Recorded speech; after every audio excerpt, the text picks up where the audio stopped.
நமது மாநில ஆட்சி மன்ற குழு உறுப்பினர் வடிவேலு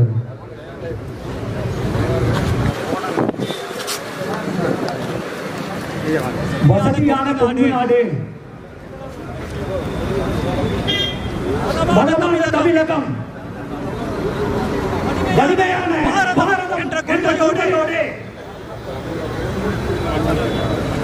இரவே பகல் பாராமல் இருவிழி மூடாமல்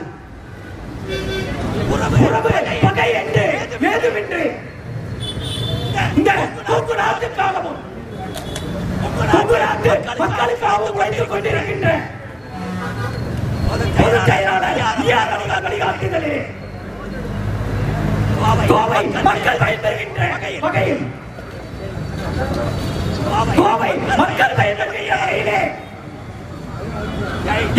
மருத்துவமனையும் கடந்த பல ஆண்டுகளாக நிறைவேற்றப்படாத மெட்ரோ ரயில் திட்டத்தையும் நிறைவேற்ற கோரி கோவை ஒருங்கிணைந்த மாவட்டம் சார்பாக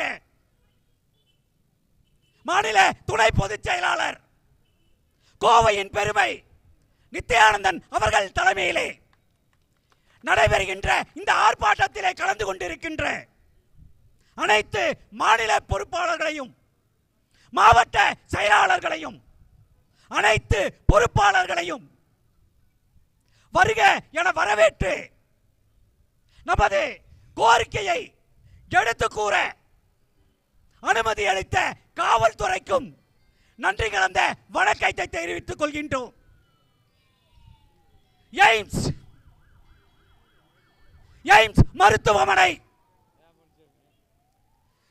மருத்துவமனையினுடைய ஸ்பெஷாலிட்டிஸ் என்ன ஏன் கேட்கிறோம்? எய்ம்ஸ் மருத்துவமனை வந்தால் மருத்துவ கல்வி மேலோங்கும், மருத்துவ பயிற்சி மேலோங்கும், மருத்துவ ஆராய்ச்சி மேலோங்கும். அடுத்து ஏழை எளியவரும் வசதியானவரும் பணம் செலுத்தி கட்டுகின்ற வகையிலே சேவையாக மருத்துவ சேவை இருக்கும். 39 துறைகள் எய்ம்ஸ் மருத்துவமனை வந்தால் தமிழ்ச்செல்விக்கு சொன்ன மாதிரி ஒவ்வொன்றுக்கும் ஒரு ஆஸ்பத்திரி, கண்ணு காது மூக்கு இதயம் கையால் முறிவு நுரையீரல் அப்புறம் லிவர் தனித்தனியா வேண்டியது கிடையாது. 39 துறைக்கான மருத்துவமனையாக எய்ம்ஸ் மருத்துவமனை இருக்கும். அடுத்து மெட்ரோ ரயில் பத்தி பிரிவியர் என்ன சொன்னாங்க? ஒரு கல்யாணத்துக்கு கூப்பிடுவோம், மத்தியானம் வந்துருவாரு அண்ணா அப்படின்னா சாயந்தரம் சிட்டிக்குள்ள வந்து போறக்கே 4 அவர் வேணும் வேலும்பாரு. ஒரு நல்ல விஷயத்துல கலந்துக்கிறதுனாலே பக்கத்தில் இருக்கிற மாவட்டங்களுக்கு ஒரு சுக நிகழ்ச்சிகளில் பங்கேற்கிறதுனாலும் 4 மணி நேரம். சரி, மெட்ரோ ரயிலுக்கு எவ்வளவு தூரம் பார்த்தீங்கன்னா ரொம்ப பெருசு கிடையாது.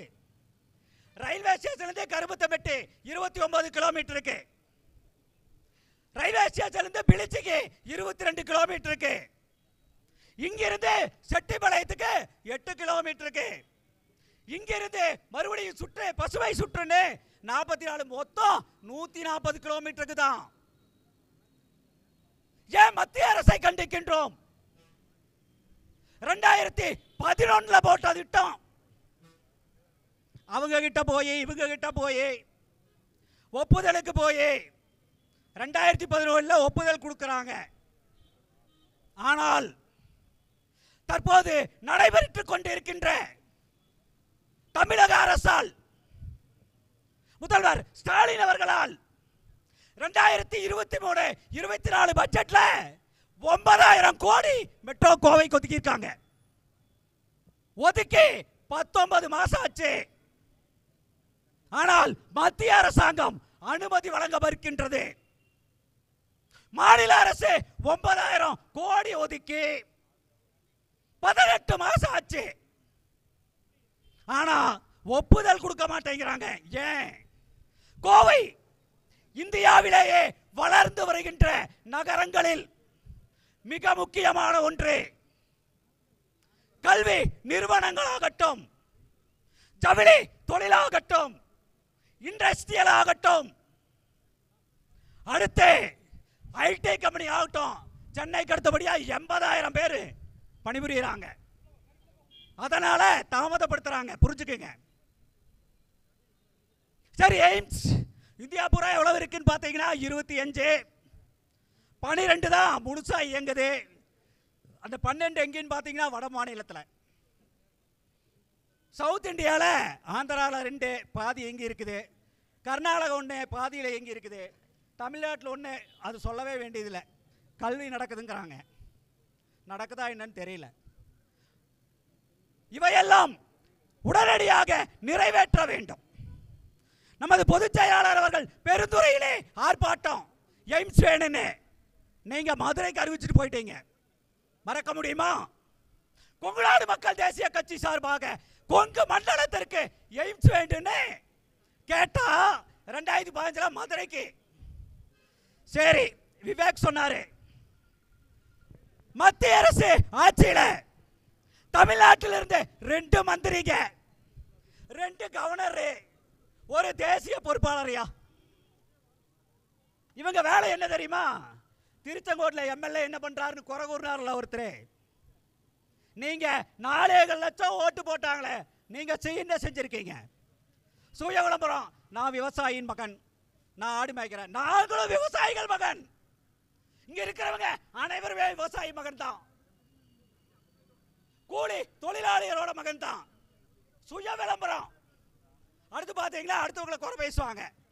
இதை தவிர இதெல்லாம் விட்டு நீங்கள் மாநில ஆட்சியோடு இணைந்து மத்திய அரசாங்கத்தில் இருப்பவர்கள் கோவைக்கு எய்ம்ஸும் மெட்ரோவும் வர்றதற்கு நீங்கள் பணிபுரிய வேண்டுமாய் இந்த கோவை ஒருங்கிணைந்த மாவட்ட கொங்குநாடு மக்கள் தேசிய கட்சி சார்பாக அன்போட கேட்டுக்கிறோம்.